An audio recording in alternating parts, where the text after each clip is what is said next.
Selon une étude récente, un jeune Français sur 5 croit à la théorie du complot. Mais qu'est-ce que la théorie du complot?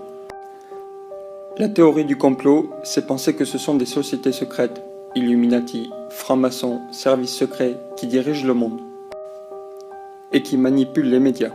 Donc, tout ce que les médias disent est forcément faux. La théorie du complot repose sur 3 grands principes. Dans un premier temps, rien n'arrive par hasard. Tout ce qui arrive est le résultat d'intentions ou de volontés cachées. Ensuite, on vous montre seulement ce que l'on veut vous faire croire. Tout ce que la majorité pense être vrai est en fait totalement faux. Et dans un dernier temps, tout est lié ou connecté de façon secrète. Les théories du complot, comment ça marche? Les complotistes rejettent systématiquement l'apport des médias reconnus. Ils font souvent appel à des experts peu ou pas reconnus par la communauté scientifique. Ils utilisent des images incertaines, ambiguës, hors contexte pour en faire des preuves.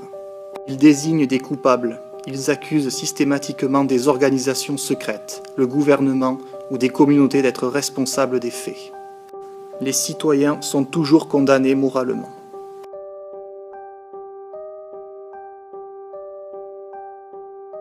Comment ces théories du complot prennent-elles de l'ampleur? Elles s'appuient sur les mécanismes de la rumeur. Les complotistes sont souvent anonymes ou utilisent de fausses identités. La diffusion du complot est souvent favorisée par Internet. Comment identifier le vrai du faux? Premièrement, utiliser plusieurs sources d'informations. Deuxièmement, consulter des sites spécialisés pour lutter contre la désinformation, comme Decodex ou Hoaxbuster. Troisièmement, être vigilant par rapport au vocabulaire utilisé par certains sites. Réinformation, pensée unique, les merdias.